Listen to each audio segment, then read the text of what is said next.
Welcome to Speaking Freely. Tonight's question is, what's Canada's place in the world? As in, what can Canadians contribute over and above just being an ally of greater powers? It's a seemingly simple question that most of us probably feel we don't know the answer to. We certainly know that as a country, we don't command the same influence and power as an economic giant like the US and China.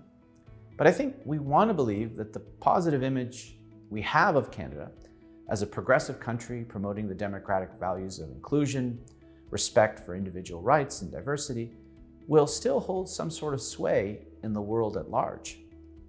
But when it comes down to it, most of us can't help but view Canada's future through the lens of how America views itself, or equally through our own hopes and fears. Fears that there will be another major economic downturn.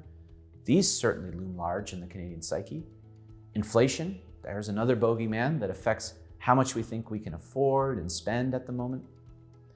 And for parents, I think there's the ever-present fear that the school closures of the last 2 years have robbed their kids of something, be it a healthy degree of socialization, or even more troubling and worrying, the concern that their children's generation has lost ground academically and will have trouble competing in the job market of the future.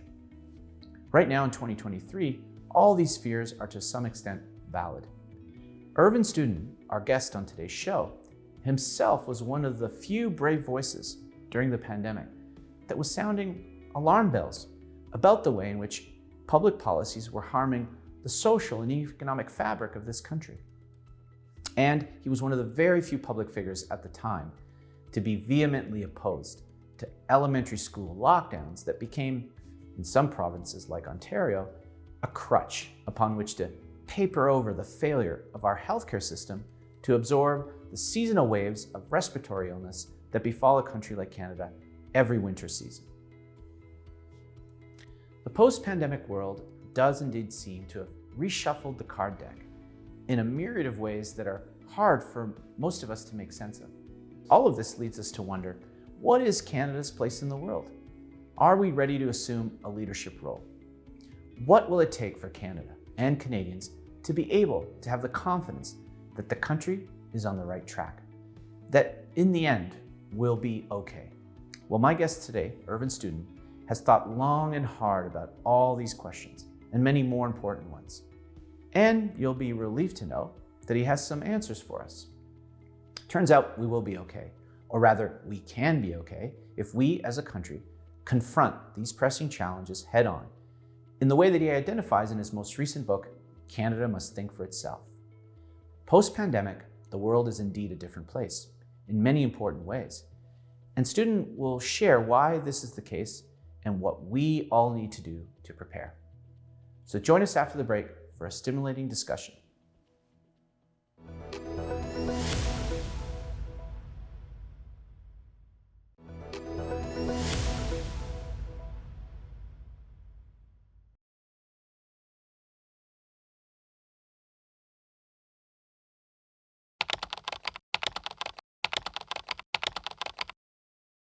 I think they should continue doing what they're doing. We only can go so far, though. There's only so much we could give. Once in a while, you have to put your foot down. And if you don't put your foot down, then they're going to continue doing what they're doing because there's no consequences. That's my opinion. Always step up to the bully and face it and punish it. I do think Canada should be able to do more with China. As far as stopping the trade or cutting back on the trade, we're already in crisis. So I'm not really sure what the answer to this one would be. I think it's a tough one for the politicians and even tougher for the general public. As much as we can, if we support the human rights in China in a way the people there, they can live in a good standard, in a human being standard, that would be great. Short answer, if Canada doesn't, who will? Canada it's a trusted name, and if we don't stand up for the right thing to do, then who else is going to do it? It doesn't look like the US is going to do that anymore. The US is just does not have the clout, does not have the US has no standing to lecture anybody else on human rights anymore. The US engaged in torture during the US engaged in torture during the Iraq War, and their democracy is backsliding. It barely counts as a democracy anymore. So if Canada doesn't do it, who will? There are other countries, of course, that can also take a strong position on human rights and hopefully will, such as Norway, for example. They've got a good reputation in that regard. But Canada should definitely be at the forefront of that. So I think clearly that's important, human rights. China for sure, and also what's going on in Iran it's a huge issue, and we have to support the Iranians because right now they're looking for a revolution and they need a lot of help. Promoting human rights is very important, of course, but we have to support our own human rights as well here, especially, and we can't forget about that. That's crucial and important to our liberties.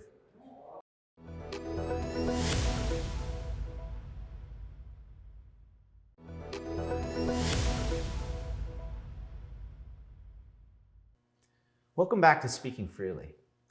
Today we're joined by Irvin Studin, someone who's devoted his adult life to educating Canadians about the potential that Canada has, but also some of its failings that oftentimes are overlooked. Irvin is editor-in-chief and founder of Global Brief magazine and is the president of the Institute for 21st Century Questions. He's also recently embarked on a project that aiming to help discover or find the students that were lost during the pandemic. That is, school closures, disruptions, put a great number of kids around the world in a kind of black box that we haven't really opened or found. Irvin, thank you for joining us today. It's a pleasure to be here. Thank you, Raphael. Yeah, and maybe tell us a little bit about that last point that I just made. We'll get to these other areas that you've talked a lot about, Canada's place in the world, just a little later, but that new role really speaks to what preoccupied you over the last 2 years. Maybe you can tell the audience about that story. Well, first of all, thanks for your great interest over the course of the pandemic and my own work. The tragedy in education is probably the biggest catastrophe of the pandemic period. People don't realize that as soon as you close schools, you disintegrate childhoods. So we imagine that there would be physical school, virtual school, call these two buckets. What we didn't realize is that there's a third bucket that is very large and growing as soon as you close the schools. In our own country, it was 200,000 large at the nadir of the pandemic and 500 million large, and these are kids who are in no school at all. We call them third bucket kids. They go into the street, they go into the basements, but they leave education very early, and it's a very dark place because then they integrate into a world that is much more fastidious and more difficult. Mm-hmm. And so the lesson is never close the schools, because as soon as you do it, kids leave education, and that certainly wasn't the result. We're not protecting them at all. Yeah. So the Commission seeks to identify the problem, make sure we never repeat it, and then bring these kids back to education. Right. So it's an international commission, and you're the chair of it. I'm the chair. It's across 60 countries. Right. It starts here in Canada because paradoxically we had the most stable system, not the greatest system, but the most stable system. We collapsed it, and this is a very third world type of Dickensian condition that emanates, that is very difficult for us to understand, and then certainly even more difficult to accept. Right. How could we send kids to such a dark place so quickly? Yeah. We're trying to do good. Right. And so to go to that dark place is important in order to solve the problem. Yeah, and I think that's a good place to start our discussion. The school closures were for you a sign of a more general, perhaps manic response to the pandemic. Can you maybe just walk us through some of the things that you pointed out as being, in retrospect, in fact, you were pointing out in real time, but now in retrospect we realize was ill thought out and perhaps ill conceived? Yeah, I think the pandemic response in Canada, and I can only speak for Canada because many countries got it wrong, but many countries got it right, and certainly more right than Canada. In our case, it was, I think, one of the darkest periods in modern Canadian history. And most of it was an invention of darkness. The pandemic was objectively real. It merited a response. and I can forgive the first 3 months of overreaction and mistakes. Thereafter, we locked into a mania that grew, and serial policy mistakes of policy, mistakes of administration, and mistakes of being unable or unwilling to correct mistakes, which was unheard of in Canada. You see a mistake and you either deny it or you double down instead of mistake. So there were several dimensions of that policy posture that were erroneous. First of all, episodic thinking rather than systemic thinking, systems thinking. Episodic, we imagine that everything is about public health and everything is about perhaps the hospital system and COVID rates and infection rates. And that was our reduction of all complex reality to that one barometer. And we persisted in that, and we reduced all society to dust as a result, having reduced complexity to one barometer. We doubled down on double down, we never released. Whereas quickly I realized that that's an erroneous approach. The real approach is to say there's a public health basket, there's an education basket, there's an economy basket, there's an international basket, national unity, all these things. There's a social basket and a public health, of course. And all of these things need to be balanced with greater accent, of course, on public health at certain points, and then recul, a greater accent on the economy at other points. But all of these things are balls in the air. The moment we imagine that the complexity of a huge country like Canada reduces to one ball, the other balls drop. And that's what's happened. So that's the first point. The second point is that it was low energy. The government said we should quarantine. The government went to quarantine itself. And in betwixt the two was disintegration. We still haven't accepted it as disintegration, but the low energy meant that no one was compensating for the demobilization of society. And the last thing is details. It was lazy, abstract Twitter feed rather than saying everything needs to be choreographed because you've destroyed this and demobilized the society. It has all these intricacies. You better be there to restitch things together in great detail. Right. We had these sort of vacancies and these gaps in places like nursing homes, with no thought of putting more resources in, rather less. We didn't allow family members, even one family member, to access a loved one. Again, in retrospect, everyone sees this as a mistake now, but at the time you were pointing that out, which is very brave. I want to come back to something you've written about as an explanation for that. And that was that many parts of our elites in society took their own situation as given and applied it to everyone. You want to speak to that? That's a very human condition to say that I'm okay, therefore everyone else must be okay. If I quarantine and I've taken the vaccine and I've observed all public health regulations, I'm doing my part, why can't you do your part? Just be like me. It's a very human reaction. And for the regular citizen, I wouldn't expect anything else. But when not just elites, the decision makers who are elected to positions or have professional competence for those positions delude themselves into imagining that their own virtue is replicated in the virtue of others, or their own situation is generalizable, then we have disintegration. So what happened is, as I mentioned, in the quarantine period starting in March of 2020, the government said, demobilize education, demobilize citizens, demobilize business, and they themselves went into Zoom mode. And they imagined that everyone in the world was living in their own conditions, as they were in their kitchens, with, by the way, and this is an important point, direct taxpayer-funded deposits into their bank accounts. So they were comfortable. They were not fending for their existence. 9 to 5, you retire comfortably, your family, you watch Netflix, you have a long weekend, and then you go and you issue decrees again from Monday morning at 9 a.m. and you repeat. And you don't realize that in the interstitial area, that is after 5 p.m. on the weekends, other parts of the society are dying or fending for their lives because you haven't thought it through into detail, and you haven't provided the compensatory energy. You haven't provided in financial terms, you haven't provided in human terms, you haven't gone door to door and say, are you guys okay? Is everyone being educated? All business is okay.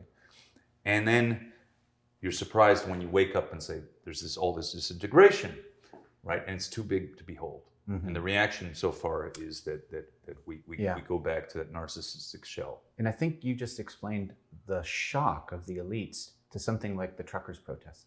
They were caught completely off guard. Whereas if you were talking to people who had jobs like a truck driver or a small business or an enterprise that could not close and just work from Zoom, you would have seen the building of frustration, of desperation and fear.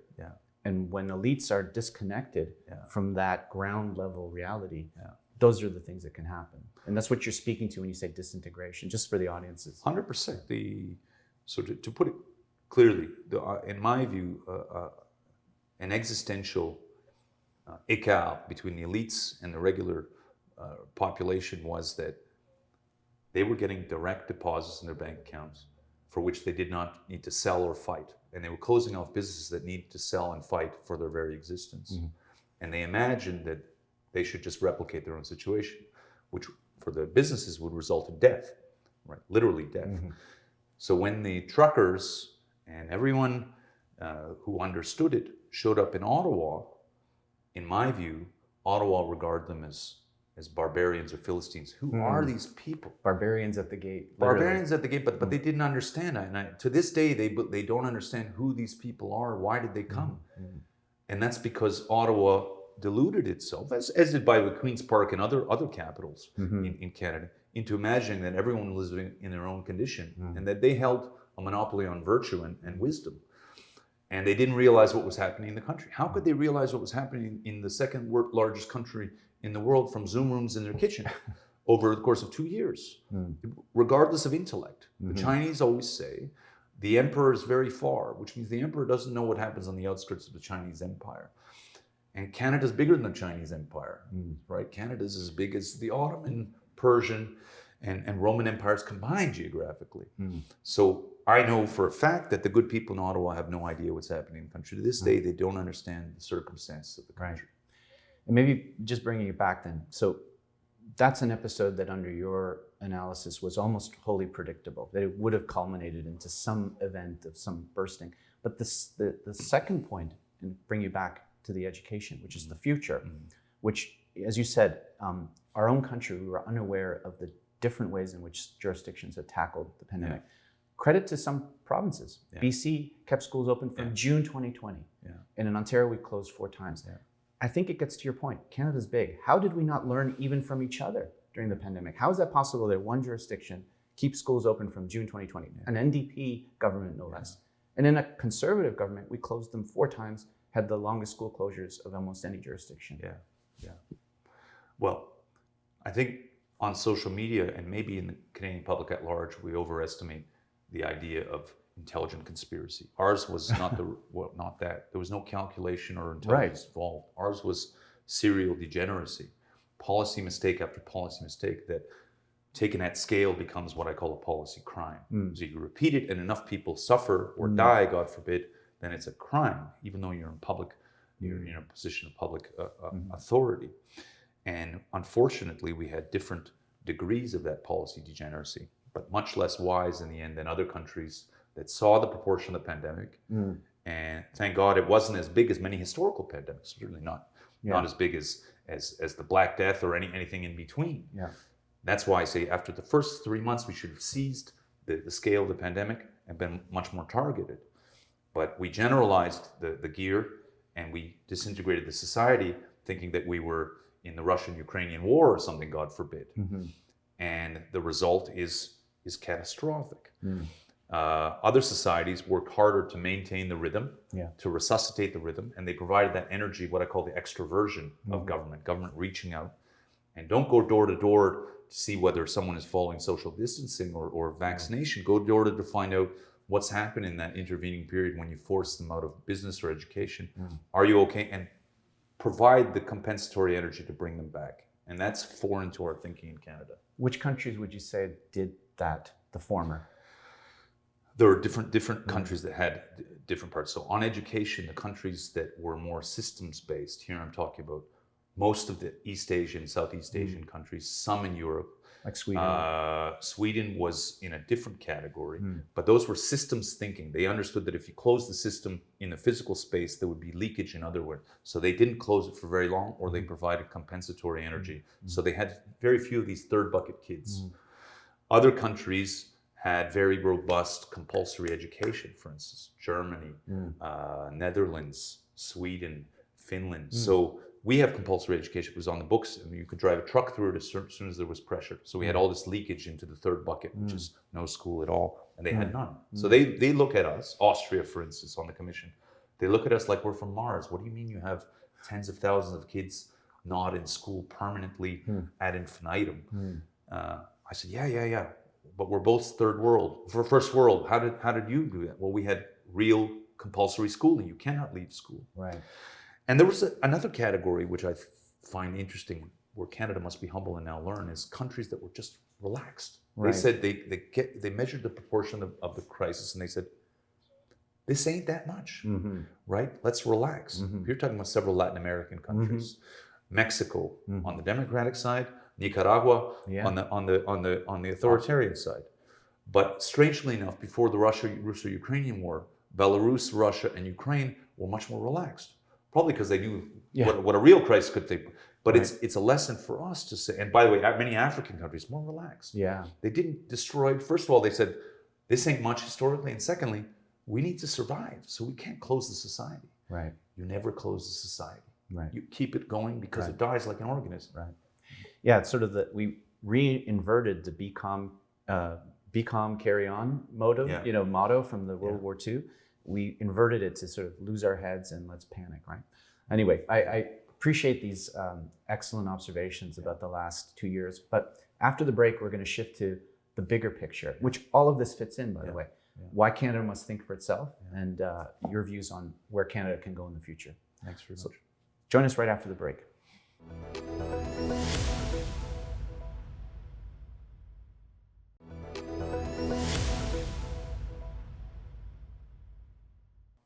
Welcome back to Speaking Freely.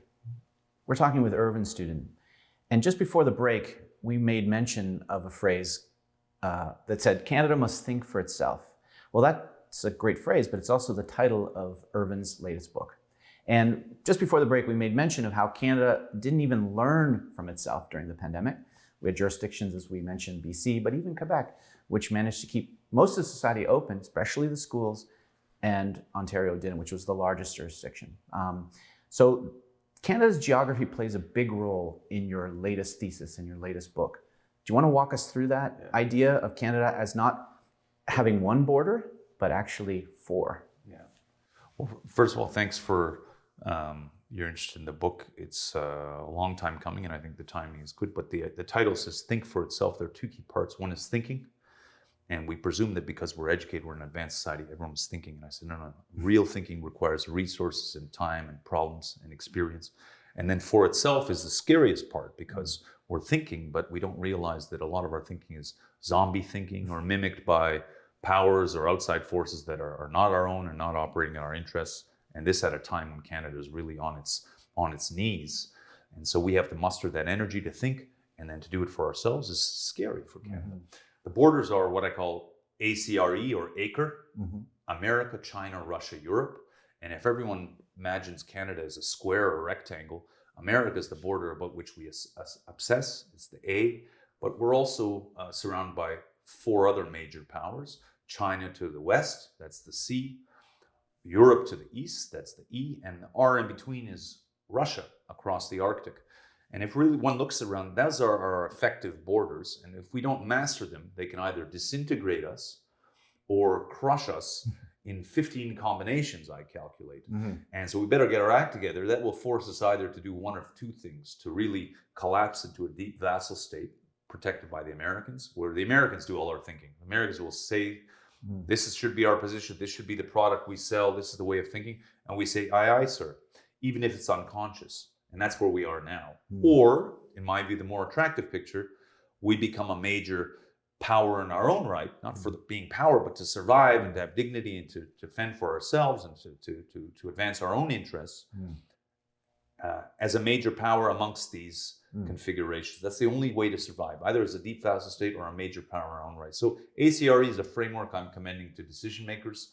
And we're not yet there because we're so in the American gravity. And you had a great example, both in the book, but also in your discussions around it, of like the Huawei episode in Canada. You know, if you recall, we took an American request to arrest a high-level Wang Wenzhou. Wenzhou, Yeah. high-level Huawei executive, who happened to be the daughter of the founder of the very company, with very close ties to the Chinese administration.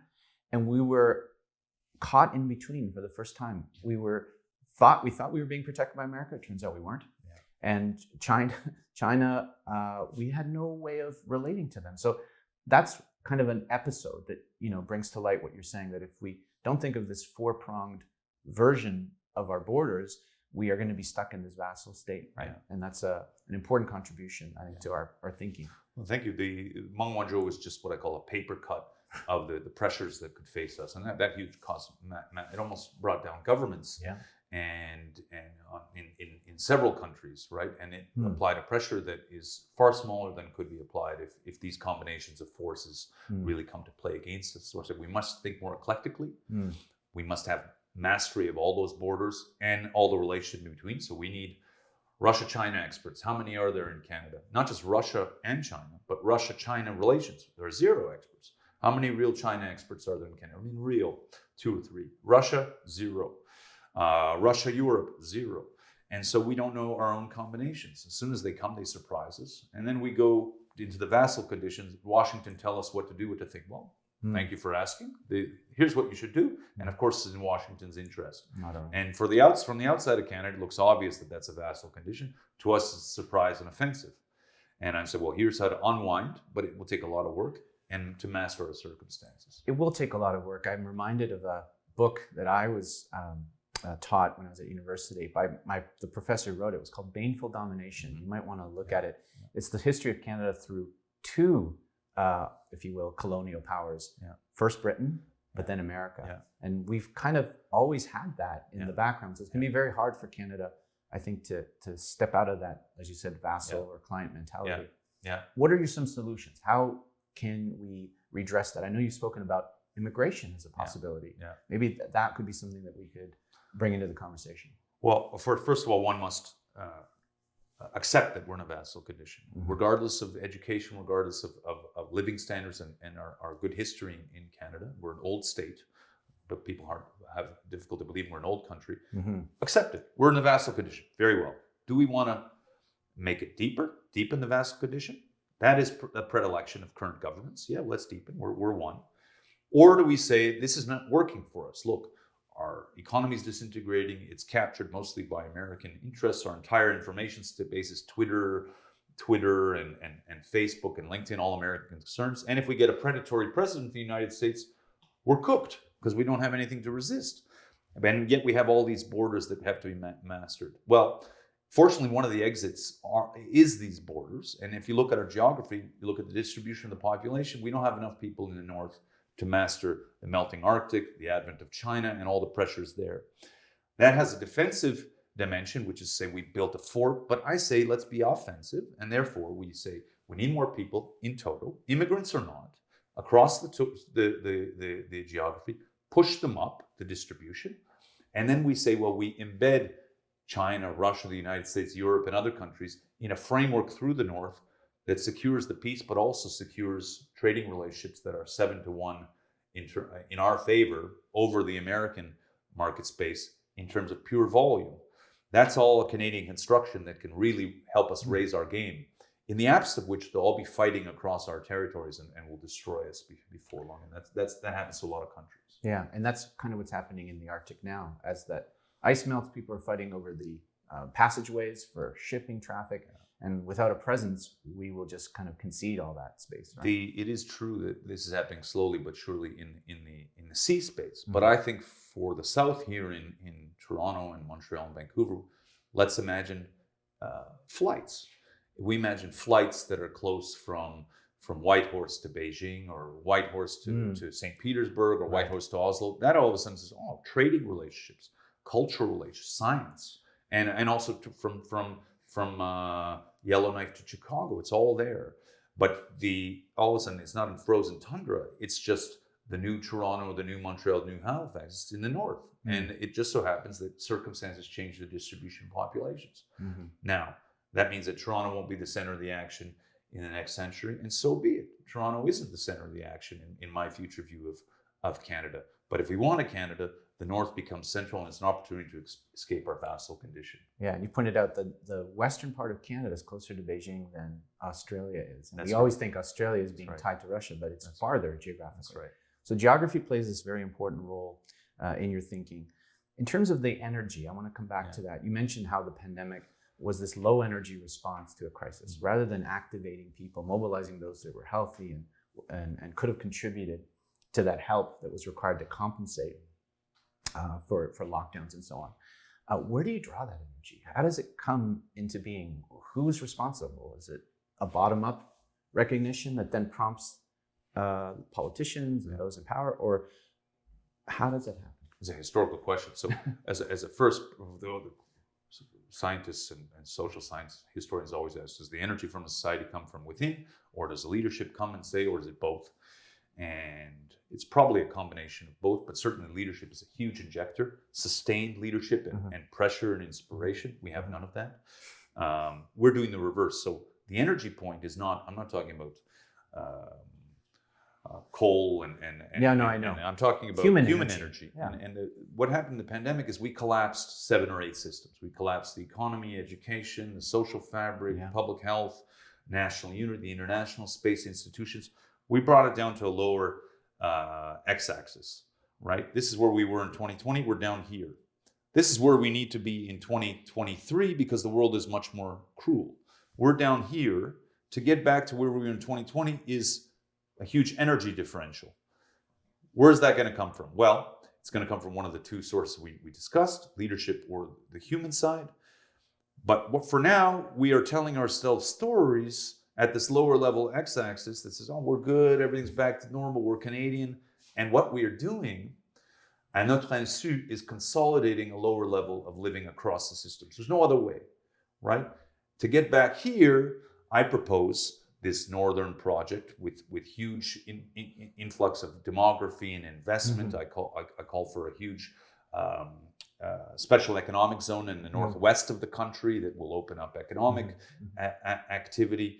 But of course, across the leadership class, starting with the political class, the professions, the academy, there needs to be a sense that, oh my God, now it is all guns blazing because we're fighting for our lives. And other countries have it, and we're doing the latter. We're consolidating. So that's where it comes from. There are other things in the book that I discussed that can provide that. And I just thought of something else that connects all this discussion, our first discussion around the pandemic policies and the current one.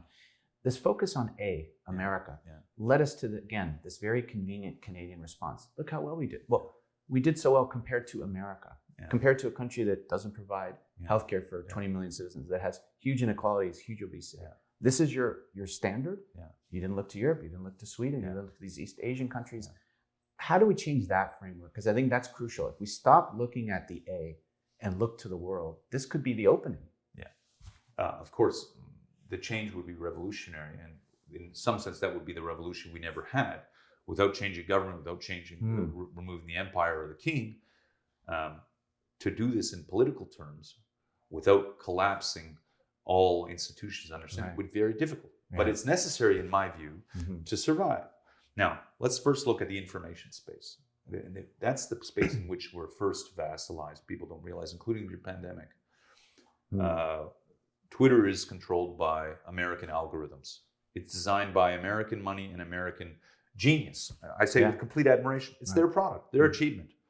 We imagine that our free speech, in the second largest country in the world, is a small part of the real estate of an American algorithm. The change in leadership from the rich to the richest man in the world, all of a sudden, for some parts of the political spectrum, provides with free speech, and other parts, it's a complete absurdity. We're captured on that. As soon as that information space becomes missionary for certain political positions or language or products, not to be mentioned, we're stuck. We end up imbibing that automatically. So there's no way without having our own information space that we can devassalize. Beyond that, I talked about the USMCA, which formally vassalizes us. This is the free trade agreement that we signed without any resistance that vassalizes us in everyone's eyes except our own understanding. Right? We need to have our own economic structure, our own major companies, our own markets, and the 100 million vision is part of that human energy because we need both the capital to build products and the consumer market in which to experiment and build. Over time, what must come is, amongst a small group of leaders, a non-vassalized mentality. That is to say, if you look at Singapore, if you look at Israel, you look at UAE, you look at even Qatar, these are small countries, whatever their internal differences, that say, you know what, we're small, we think for ourselves, and we have to think for ourselves to survive in a wicked world. The world has changed vis-a-vis Canada. We're going to have to adopt that mentality if we're going to survive, because the vassal condition might make us miserable, could make us very fortunate. But the reverse proposition means that we're maître chez nous. We control our destiny, even though it's a much more complicated and scary world in which we'll have to navigate. Yeah, and that's a good point. We think that we can't do it because we're small. Try talking to a country of several million people in a zone of, huge superpowers. We're talking about the countries in the Middle East. You mentioned Israel, UAE, few million people around potential neighbors that are not just American domineering, but could have military force at any point applied to you. And you're right, they've struck out. So it's possible. And Canada's not small in that sense. Yeah. And just to end off, when you mentioned the 100 million project, that's your sort of vision for kind of steady state population. Yeah. That if we have the space, we have this opportunity in the north that's growing because of climate change for 100 million people in Canada. Yeah. And this is something else that you can read about in the book, which I recommend highly. Canada Must Think for Itself. Thanks so much, Irvin, for joining us today. Real pleasure, thanks. So join us after the break. We'll have some closing comments about our discussion today.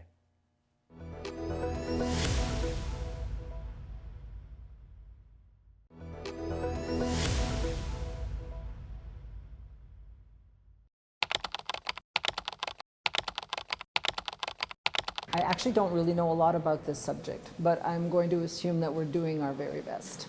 I do think that Canada should lead the way in a carbon neutral economy. The reasons why are it would help the planet, obviously, but these things take a lot of time, and I'm hopeful that Canada is on the right track.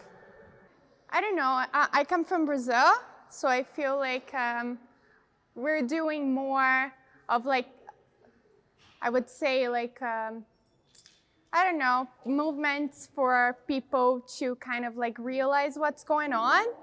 And I don't feel like here I find enough information of what's going on here in Canada. So I think Canada should lead the way to carbon neutral resources. Just to help the environment, I think that would be a big help. Yeah. There is many ways to protect the environment than to control our production of the oil and gas. So we can produce as much as we can, because already our society suffering from the price of all the gas and oil. So we have to support our society. We have to live. And then we can control the environment with many other different ways. They produce as much as they can, but they can control the carbon ratio, or whatever you call it, in other different ways, like the power generation. If they go with all the natural resources like solar power, windmills, all this kind of thing, that would save a lot. But for the gas production and oil production, we need it, like the society need it. So I don't believe they can minimize that production. We're not going to be in a position to completely abandon the use of oil all of a sudden. It's got to be an incremental wind down. The economics anyway favor renewables because the cost per kilowatt hour of generating electricity using wind and solar is now so low, and it's only going to get lower and lower, especially with solar, that oil is simply going to become uneconomical. However, at present anyway, there's no other means there's nothing else with the energy density, as far as I know, to power, for example, airplanes and possibly big trucks. There's certainly going to be a few uses still for oil for decades into the future, without a doubt. So we can't stop cold turkey, but what they need to focus on really, I think, is getting Canada's oil as clean as possible, reducing as far as possible the emissions required to get it out of the ground and make it usable, get that as low as possible so that it's a somewhat more responsible or less irresponsible source of oil, and prepare for a very different future in which all energy sources are clean. I think so. Canada is doing well because we need that oil. Everybody, I guess, I don't really know too much, but everything in Canada I think is fantastic. I would agree. From what the knowledge I have sourced about, yes, they're proper resources, but if there is still room for improvements. I truly believe they could do a lot more. You know, supporting our allies is huge to keep us united. I think we should move away from oil because it's toxic to the environment and air. And in the future, it causes diseases for human beings, cancer, lung problems, and also it's pretty expensive to keep importing and exporting.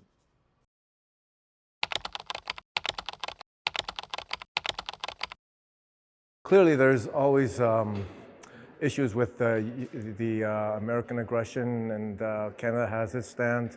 But I believe, you know, we should go our own route, obviously, because we do have, you know, our rights, and that we don't like to impose rights on other countries as well. So I think that, you know, to help Ukraine is very important, and to what extent, you know, that'll be up to the government.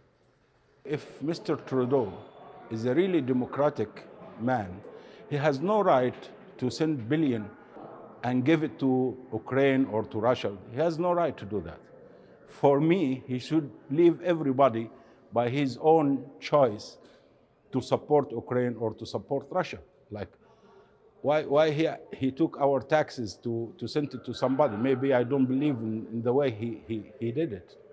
That's my opinion. And finally, no winner will be in this war.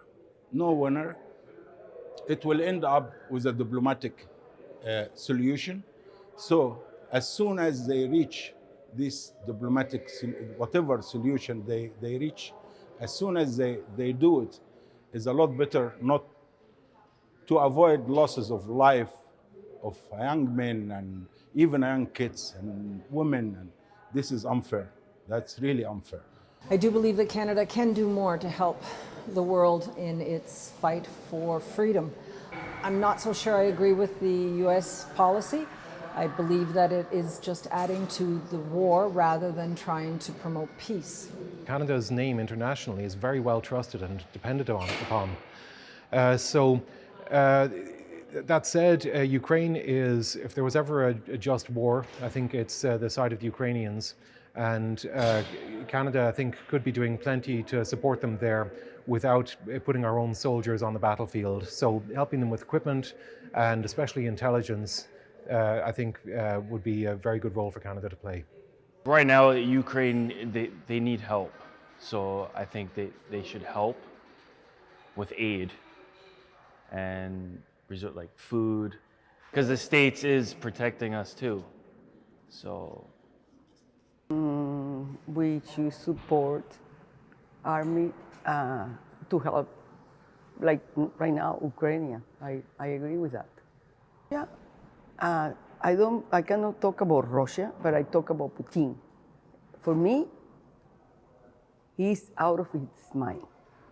I find he's very like a narcissist, and he's gonna do anything to win this war. He's gonna do anything. He doesn't care if if he's gonna send a bomb to destroy Europe, part of Europe. He doesn't care. I think that's my opinion.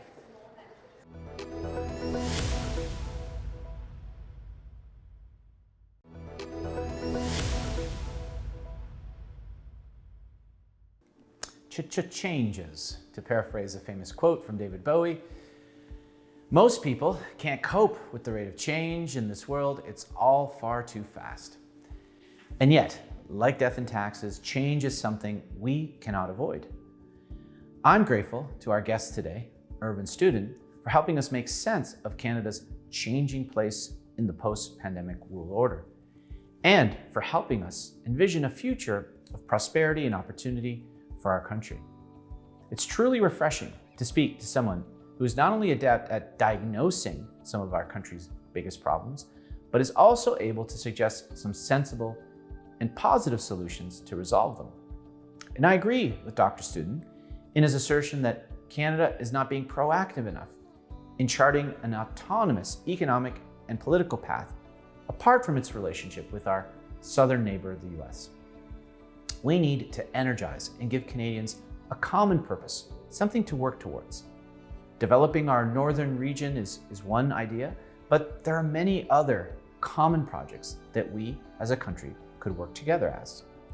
Canada needs energy, human energy, not lethargy, and it needs to realize that we live in a multipolar world in which Canada's true borders stretch to the far north with Russia, to the south with the US, to the east with Europe, and to the west with China. This ACRE model with America, China, and Europe should be front and center in Canada's thinking. And thinking for yourself is always a good recipe to live on a personal level and as a country. So thanks for sharing your time with us today. And as always, I encourage you to stay curious and compassionate.